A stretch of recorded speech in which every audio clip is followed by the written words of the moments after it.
is a series called Lost and Found by Natasha Bishop. As you're gonna see, most of these are black romance, or either most of these are black romance or they have a POC lead. So you're definitely gonna see that. So this is the Lost and Found series. Romance. I did hear a little thriller. I've heard pretty much great things about her, and we recently just became mutual. So I couldn't wait to buy this. Yeah. So the first one is called Where We Found Our Home. It says, I had my chance at love and I threw it away. I don't deserve another. I dedicated my entire life to my community. There's no time for anything else. But then I met her, Sierra Jeffries. Is everything I told myself I didn't want, but she might be everything I need if I could just hold on to her. Sierra, if I don't get out of this town, I lose my sanity, my loved ones, and my life. I need a fresh start in Austin, Texas. Feels like as good a place as any.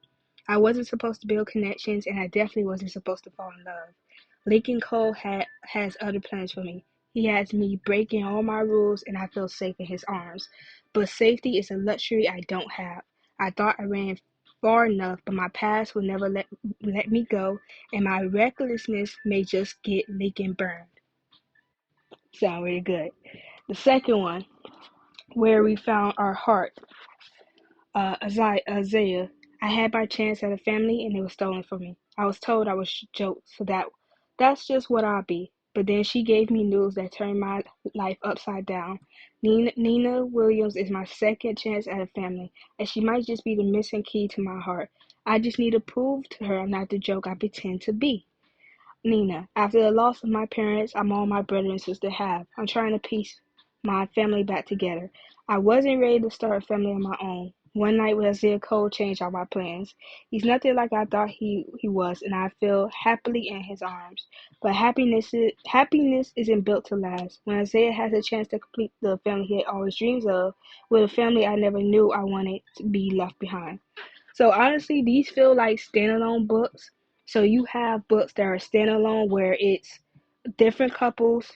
You don't really get a mention of the couple before there, and then you have interconnected, interconnected books where, a perfect example. I have an old book. Where is it? Where is it? Where is it? Where is it? Where is it? Where is it? Where is it? Where is it? I see it. Okay. Now these some old books. Uh, they have you can read books in different ways. You can read them in physical, which is paperback and hardcover. You can do audio books. So say you're working out, you got your headphones in, you got a narrator doing it. You can do Kindle. So it's different ways to read books. If you don't have the time to read a physical book, you could do audio. You could do audio, and just that's you getting your reading time. And anybody who says audio don't count as reading, you're a weirdo. Shut up. But yeah, you could do audios. So perfect example. Now, this is two books by our Miss A. Valdez. It's All I Ever Wanted, All I Needed, and The Beginning of Forever. So these are a sequel, but because how she did her writing order, it was this one. Then it's a book called Colliding with Fate, which is the character Kyrell, which is Hollow's uh, best friend, and Quinn. But so they're interconnected. So when I read the sequel, I was a little confused, but then I realized, it's interconnected.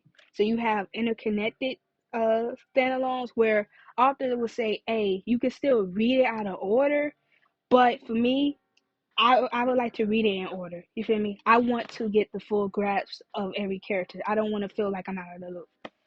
So yeah. Um and then the third one, Where We Found Our Passion. Kai, how long do you have to be apart from someone before you can say you don't know them anymore? How long does someone have to be out of your life before your every wicked thought doesn't resolve around them? Olivia Harton bulldozed her way into my life at 12 years old. She broke my heart at 19, and I haven't seen her once in the 13 years since. She chose her career over me, and now because life is cruel and cold-hearted bitch, I'm praying that she gives me the chance to help her save it. The smart thing to do will be to keep my distance, to keep it strictly professional, but I've never been smart when it comes to her. And then Olivia, soccer is all I ever wanted in life, and then I met Kai Morrison.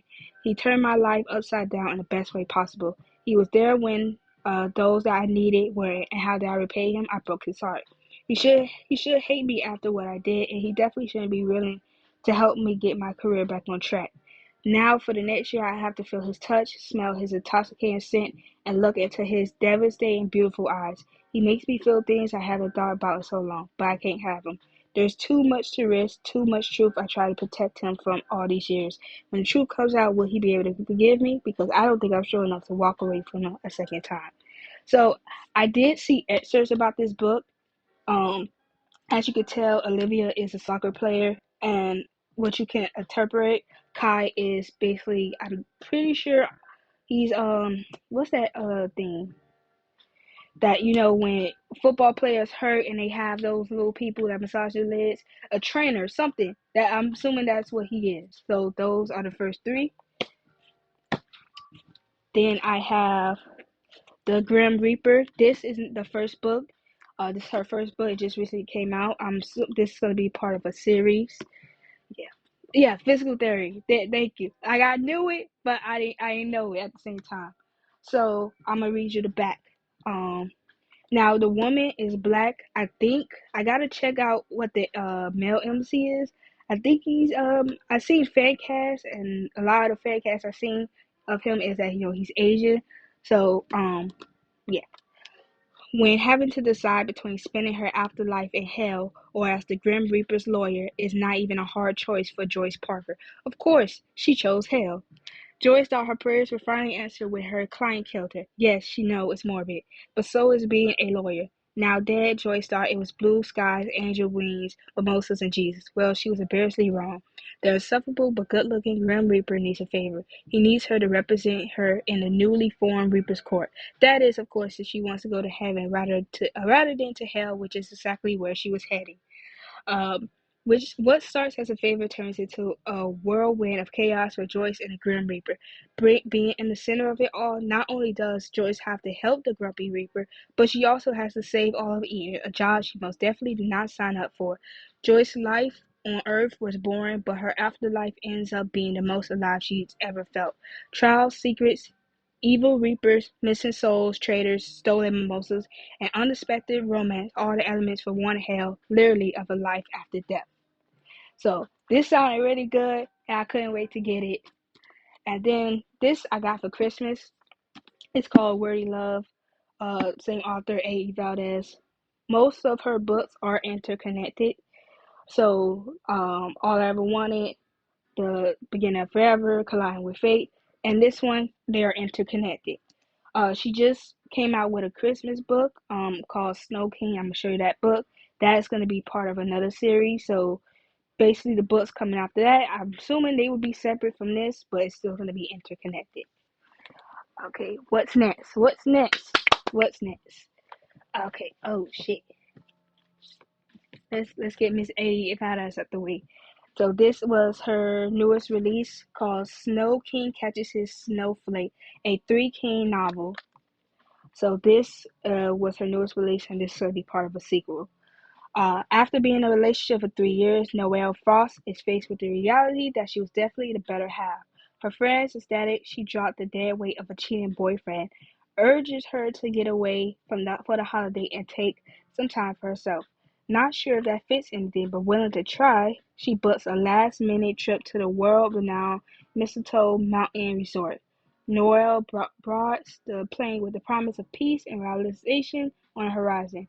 Snow King is stuck in a rut, believing himself undeserving of joy and pleasure after suffering more than one devastating loss, one he still shoulders the blame for. Even with the support of family and friends, he still prefers solitude. Every year, instead of trudging through the painful memories Christmas brings, he takes a solo trip to escape the holiday cheer. Typically, that's anywhere that doesn't remind him of the season, but this year his well-meaning assistant books him a trip to the North Poe reincarnate. An overbooking assistant, one this Rob gets in a nasty run-in with pepper spray tells the Christmas story in a way you won't believe. And then I've said earlier, colliding with fate. This is Harlow's best friend.